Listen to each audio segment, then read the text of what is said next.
നമസ്കാരം. ഇന്ന് അതിരാവിലെ ഡൽഹി വിമാനത്താവളത്തിൽ ഒരു പ്രത്യേക വിമാനം പറന്നിറങ്ങുകയാണ്.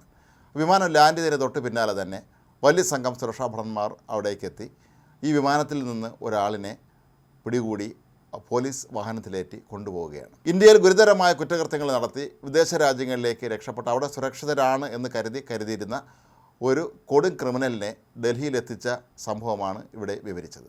ഇയാളുടെ പേര് സലീം ഇസ്മായിൽ ഡോല എന്നാണ്. ഡി കമ്പനി എന്നറിയപ്പെടുന്ന ദാവൂദ് ഇബ്രാഹിമിൻ്റെ ഏറ്റവും വിശ്വസ്തനായ അനുയായിയായിരുന്നു ഇയാൾ.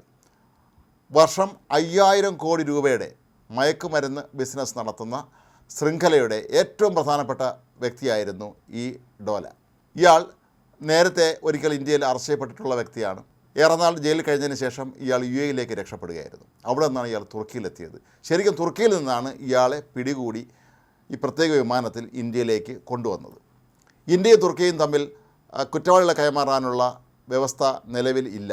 അതുകൊണ്ട് തന്നെ UAE ഇന്ത്യയുടെ ഏറ്റവും മികച്ച ബന്ധത്തിന്, പ്രത്യേകിച്ച് പ്രധാനമന്ത്രി നരേന്ദ്രമോദി ഉൾപ്പെടെയുള്ള എല്ലാവർക്കും തന്നെ UAE ഭരണകൂടവുമായി വളരെ അടുത്ത ബന്ധമാണുള്ളത്. അങ്ങനെ UAE ഭരണകൂടം വഴിയാണ് തുർക്കി സർക്കാരിലേക്ക് സമ്മർദ്ദം ചെലുത്തി ഇയാളെ പിടികൂടുന്നത്. ഇയാളെ പിടികൂടുക എന്ന് പറയുന്നത് അത്ര എളുപ്പമുള്ളൊരു കാര്യമില്ല. ഇയാൾ കള്ള പാസ്പോർട്ടിൽ സഞ്ചരിക്കുന്ന വേളയിലായിരുന്നു തുർക്കിയിൽ നേരത്തെ ഇയാൾ അറസ്റ്റിലായിരുന്നത്.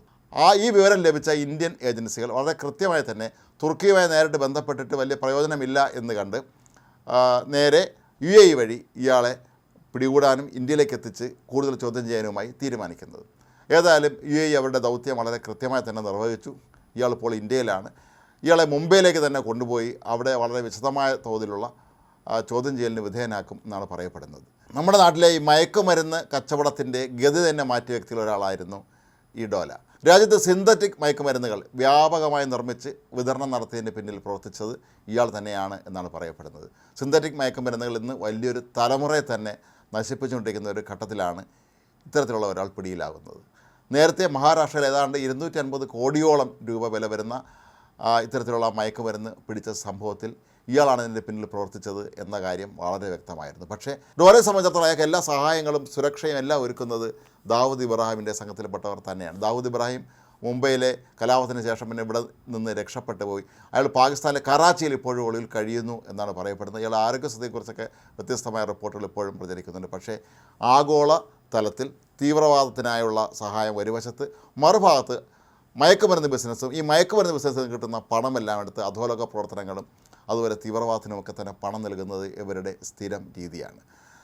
നേരത്തെ ഛോട്ടാ രാജൻ എന്ന ഒരു കാലത്ത് ദാവൂദ് ഇബ്രാഹിമിൻ്റെ വിശ്വസ്തനായിരുന്നു, പിന്നെ അയാൾ ശത്രുവായി മാറിയ വ്യക്തിയെ ഇന്ത്യ നേരത്തെ പിടികൂടിയിരുന്നു.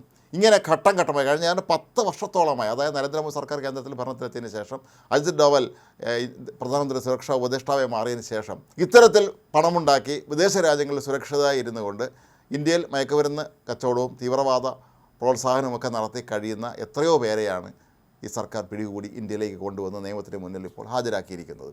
ഏതായാലും ഈ ഡോലയെ ചോദ്യം ചെയ്യുന്നതോടുകൂടി ഒരുപാട് വിശദാംശങ്ങൾ നമ്മുടെ നാട്ടിലെ പല പ്രമുഖർക്കും ഒരുപക്ഷെ ഇവരുമായിട്ട് ബന്ധമുള്ളവരായിരിക്കാം.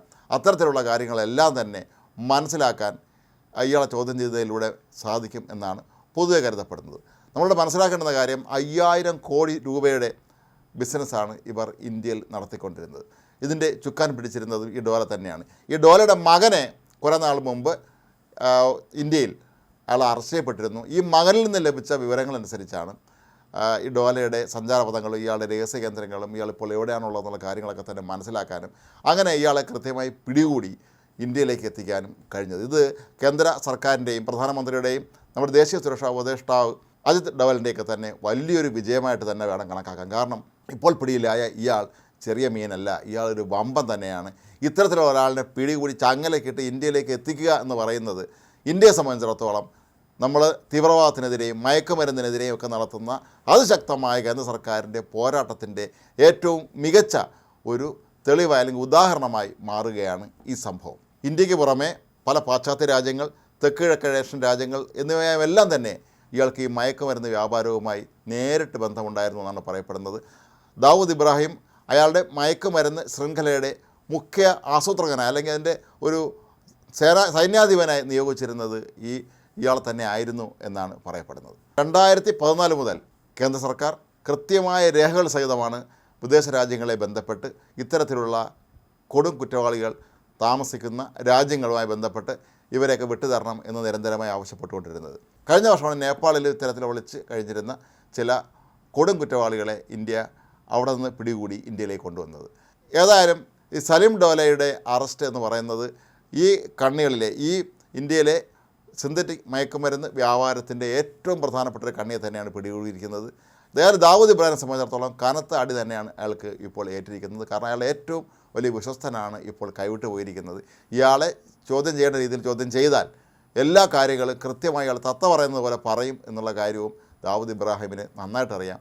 അതുകൊണ്ട് തന്നെ ഇയാളെ കനത്ത സുരക്ഷയിലാണ് നമ്മുടെ സർക്കാർ പല സ്ഥലങ്ങളിലേക്കും കൊണ്ടുപോകുന്നതും ചോദ്യം ചെയ്യുന്നതിന്. ഇയാൾ എവിടെ വെച്ചാണ് ചോദ്യം ചെയ്യുന്നത് എന്നുള്ള കാര്യത്തെക്കുറിച്ചും അത് ഏത് സ്ഥലത്ത് വെച്ചാണ് എന്നുള്ളതിനെക്കുറിച്ചൊന്നും തന്നെ ഇനിയും യാതൊരു തരത്തിലുള്ള വിവരങ്ങളും മാധ്യമങ്ങൾക്ക് പോലും കേന്ദ്ര സർക്കാർ നൽകിയിട്ടില്ല എന്നുള്ള കാര്യവും ശ്രദ്ധേയമാണ്.